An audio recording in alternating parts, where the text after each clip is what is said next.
Anzu suaranya nggak ada.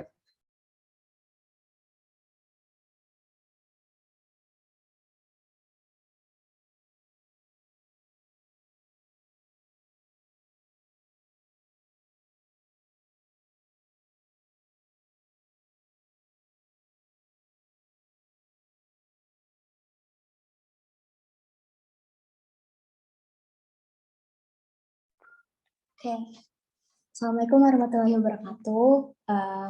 Selamat sore teman-teman semua.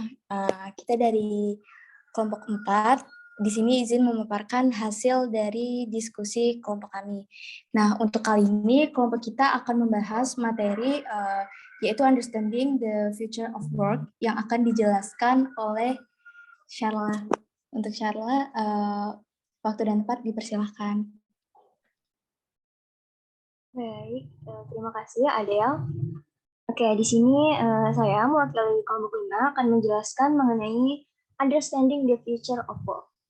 Boleh di next? Di next lagi. Oke, jadi pertama kita akan bahas mengenai gambaran kondisi kerja atau industri mengenai masalah yang dihadapi tenaga kerja saat ini atau tenaga kerja modern. Pertama, ini ada beberapa gambaran kondisi kerja atau industri menurut beberapa tokoh. Yang pertama ini adalah menurut WEF, dalam The Future of Jobs Report tahun 2018, menyatakan bahwa 75 juta pekerjaan ini bakal tergantikan nih, tergeser pembagian kerjanya sama mesin. Jadi, manusia yang tadinya mengerjakan beberapa pekerjaan, itu akan tergantikan oleh pekerjaan mesin. Nah, terus sementara 133 juta peran baru mungkin muncul yang lebih disesuaikan dengan pembagian kerja baru antara manusia, mesin, dan algoritma. Nah, kemudian bakal timbul pekerjaan-pekerjaan baru yang tadinya nggak ada, dan pekerjaan-pekerjaan baru itu diprediksi akan muncul sebanyak 133 juta. Lalu yang kedua, ketika robot menjadi cerdas dan semampu manusia, maka mesin akan lebih kuat dan lebih pintar daripada manusia itu sendiri. Sehingga robot dianggap dapat melakukan pekerjaan apapun. Itu menurut Kak Drum 2017.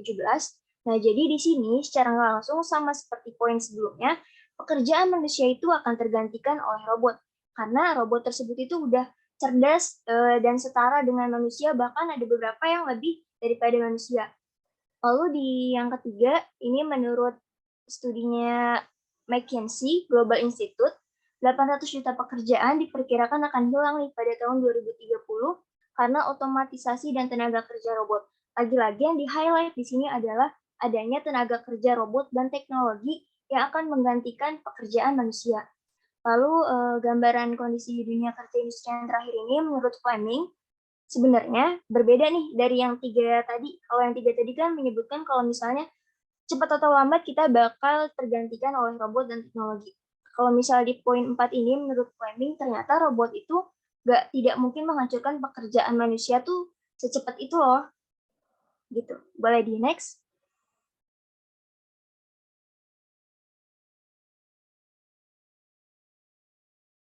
Nah, karena adanya keadaan tadi, kompetensi apa nih yang kira-kira dibutuhin sama kita? Yang pertama itu adalah kompetensi pandai mengoperasikan teknologi. Kenapa sih pandai mengoperasikan teknologi ini menjadi kompetensi yang dibutuhkan untuk tenaga kerja saat ini? Karena seperti yang sudah kita ketahui, yang sudah kita lihat sebelumnya, kalau misalnya keadaan kondisi kerja saat ini tuh semuanya sudah hampir akan digantikan oleh teknologi dan robot. Oleh sebab itu, kita tuh harus mampu nih mengoperasikan teknologi. Jadi jangan sampai teknologi yang menguasai kita, tapi kita yang harus menguasai teknologi. Kemudian ada fleksibilitas. Nah, fleksibilitas ini di mana kita tuh dituntut untuk dapat memahami konsekuensi dari perubahan saat ini. Yang mana kan saat ini banyak perubahan terutama dari tadi pekerjaan yang harusnya dilakukan manusia jadi dilakukan oleh robot. Nah, begitu pula dengan konsekuensi perubahan yang akan datang di masa selanjutnya. Selanjutnya ada kemampuan regulasi diri dan time management. Nah, kemampuan regulasi diri dan time management ini juga dibutuhkan nih oleh kita untuk menghadapi keadaan industri saat ini. Kenapa sih kemampuan regulasi diri dan time management ini dibutuhkan?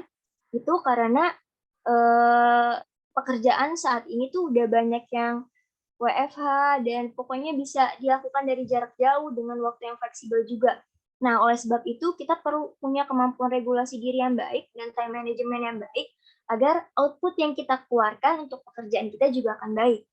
Selanjutnya ada adaptif. Adaptif ini menurut Sarah Kane, Frances Plangan, and Catherine Ravenswood, diperlukan kemampuan untuk memahami konsekuensi serta perubahan nih, baik yang saat ini terjadi maupun perubahan-perubahan yang akan terjadi di masa yang akan datang, baik dalam ranah pekerjaannya maupun dalam ranah kita sebagai tenaga kerja.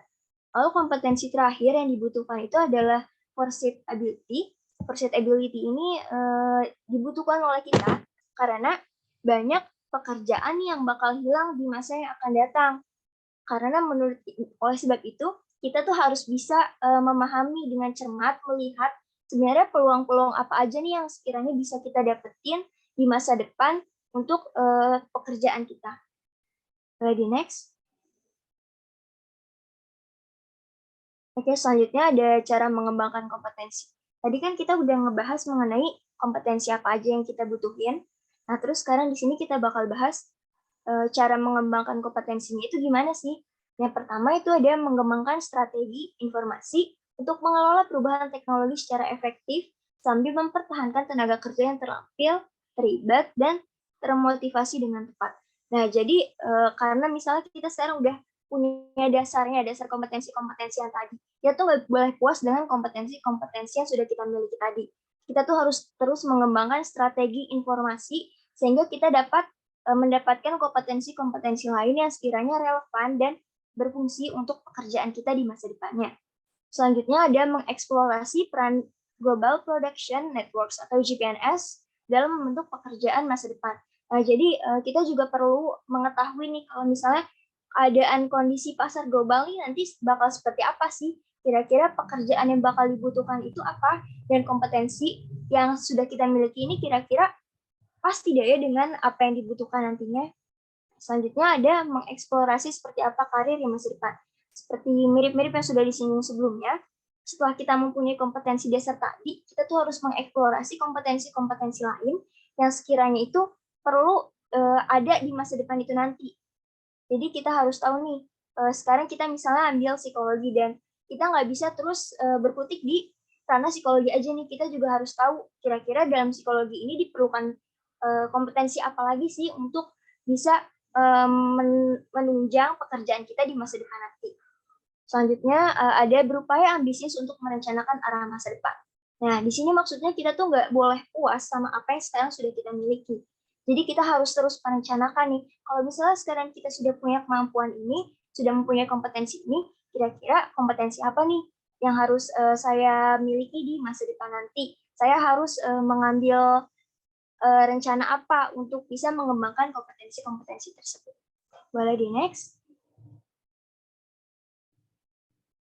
Baik, terima kasih. Mungkin sekian pemaparan dari saya. Dikembalikan ke moderator, Adel. Oke, terima kasih Kak Sharla atas pemaparan materinya. Nah, untuk sekarang itu masuk ke sesi tanya jawab buat teman-teman yang mau bertanya, dipersilahkan. Oke, untuk pertanyaan pertama itu ada dari Mita. Untuk Mita, waktu dan tempat dipersilahkan. Oke, makasih Adel. Nama saya Pratama Paramita dari kelompok 3, izin bertanya ya. Apa dasar dari pendapat Fleming yang mengatakan bahwa robot tidak mungkin menghancurkan pekerjaan secepat yang diharapkan? Padahal sekarang aja udah terlihat banyak pekerjaan manusia yang tergantikan oleh robot. Makasih Adel. Oke, terima kasih kembali Mita. Untuk Sharla, mungkin bisa langsung dijawab. Terima kasih. Baik, terima kasih Adel. Terima kasih Mita atas pertanyaannya. Saya izin menjawab. Jadi kenapa ya Fleming bisa mengatakan kalau misalnya ternyata robot itu nggak bakal secepat itu loh menggantikan manusia? Nah, itu ada dasarnya. Kenapa? Pertama, itu karena teknologi itu masih mahal. Jadi penggunaan teknologi yang dirasa masih mahal itu mereka lebih milih untuk menggunakan tenaga manusia dibandingkan tenaga robot atau tenaga teknologi itu sendiri. Terus selain itu, di beberapa negara juga teknologi itu masih sulit untuk dijangkau. Misalnya Indonesia dengan Jepang itu beda pengembangan teknologinya.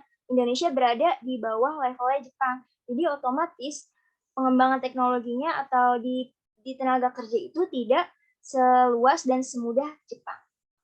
Maka dari itu kenapa Fleming menyebut kalau misalnya robot itu nggak bakal secepat itu kok menggantikan manusia. Mungkin gitu, Mita. Apa bisa dipahami? Bisa dipahami, Sherla. Makasih. Sama-sama.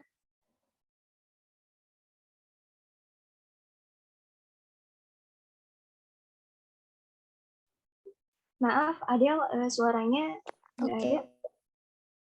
Oke, terima kasih Mita dan terima kasih sekali lagi.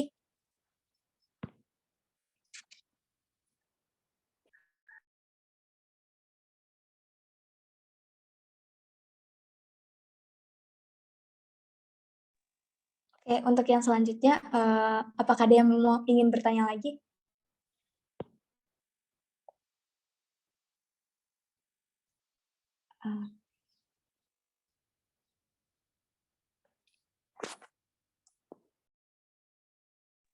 Oke, kayaknya pertanyaannya udah nggak ada lagi ya.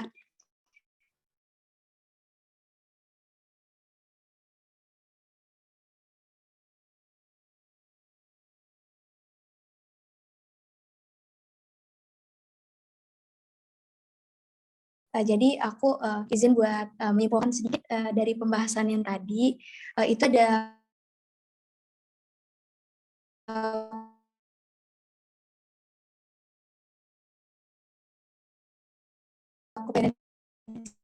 yang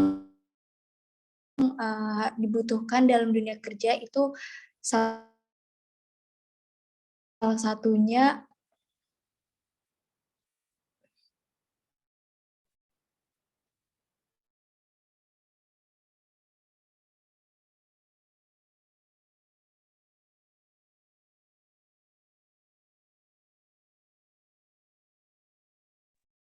Baik, dikarenakan adanya terdapat kendala, mungkin saya mewakili teman-teman yang lain dan mewakili moderator, Adel, mengucapkan terima kasih atas kesediaan teman-teman telah mengikuti webinar hari ini.